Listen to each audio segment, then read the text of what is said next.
दोस्तों, क्या आप जानते हैं भीष्म ने किए थे ये 4 घोर पाप, इसलिए मारे गए थे, वरना उसको मारने वाला कोई नहीं था। कृष्ण को कितने पापड़ बेलने पड़े थे भीष्म को रास्ते से हटाने के लिए। कुछ विद्वान मानते हैं कि देवव्रत भीष्म को महाभारत का खलनायक माना जाना चाहिए। भीष्म ने अम्बा, अंबिका और अम्बालिका की भावनाओं को कुचलकर जो कार्य किया वह अमानवीय था। भीष्म ने ऐसे कई अपराध किए जो किसी भी तरह से धर्म द्वारा उचित नहीं थे, इसलिए कहा जाता है कि वे अधर्म के साथ होने के कारण आदर्श चरित्र नहीं हो सकते। भीष्म अपने पिछले जन्म में एक वसु थे और एक शाप के चलते उन्हें इस जन्म में मनुष्य बनकर कष्ट झेलना थे। 8 वसु भाइयों में से एक द्यू नामक वसु ने एक बार वशिष्ठ ऋषि की कामधेनु का हरण कर लिया। इससे वशिष्ठ ऋषि ने द्यू से कहा कि ऐसा काम तो मनुष्य करते हैं, इसलिए तुम 8 वसु मनुष्य हो जाओ।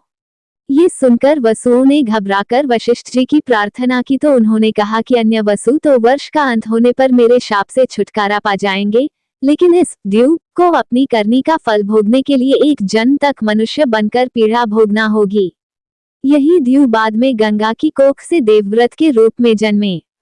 यही देवव्रत आगे चलकर पितामह भीष्म कहलाए। शांतनु सत्यवती के रूप और सौंदर्य से मुग्ध होकर उससे प्यार करने लगे थे और वे उससे विवाह करना चाहते थे, लेकिन सत्यवती ने उनके समक्ष ऐसी शर्त रख दी थी जिसे कि वे पूरी नहीं कर सकते थे। इसके कारण वे दुखी और उदास रहते थे। जब भीष्म को इसका कारण पता चला तो उन्होंने सत्यवती की शर्त मानकर अपने पिता शांतनु का विवाह सत्यवती से करवा दिया था। सत्यवती के कारण ही भीष्म को आजीवन ब्रह्मचर्य रहने की कसम खानी पड़ी थी।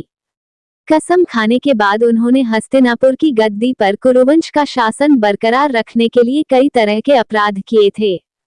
सत्यवती के कहने पर ही भीष्म ने काशी नरेश की 3 पुत्रियों अम्बा, अम्बालिका और अंबिका का अपहरण किया था। बाद में अम्बा को छोड़कर सत्यवती के पुत्र विचित्रवीर्य से अम्बालिका और अंबिका का विवाह करा दिया था। गांधारी और उनके पिता सुबल की इच्छा के विरुद्ध भीष्म ने धृतराष्ट्र का विवाह गांधारी से करवाया था। माना जाता है कि इसीलिए गांधारी ने भी अपनी आंखों पर पट्टी बांध ली थी। आखिर अंत में गांधारी को दावाग्नि में जलकर खुद के प्राणों का अंत करना पड़ा था। भरी सभा में जब द्रौपदी को निर्वस्त्र किया जा रहा था तो भीष्म चुप बैठे थे। भीष्म ने जानते बुझते दुर्योधन और शकुनी के अनैतिक और छलपूर्ण खेल को चलने दिया। शरशय्या पर भीष्म जब मृत्यु का सामना कर रहे थे तब भीष्म ने द्रौपदी से इसके लिए क्षमा भी मांगी थी।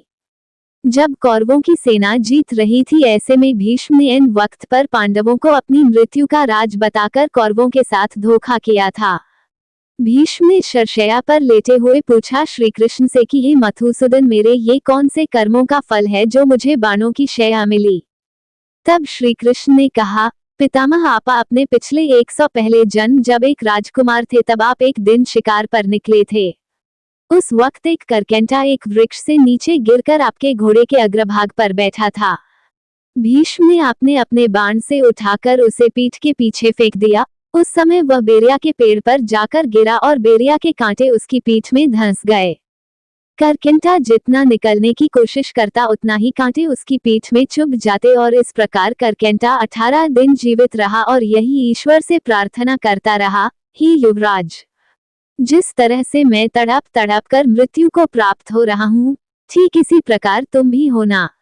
अपने अगले पिछले जन्म में भीष्म द्वारा इतने पाप करने के बाद भी भीष्म को किसी भी तरह से खलनायक नहीं माना जा सकता, क्योंकि भीष्म ने जो भी किया वह हस्तिनापुर के सिंहासन की रक्षा और कुरुवंश को बचाने के लिए किया था। तो फिर महाभारत का सबसे बड़ा खलनायक कौन था?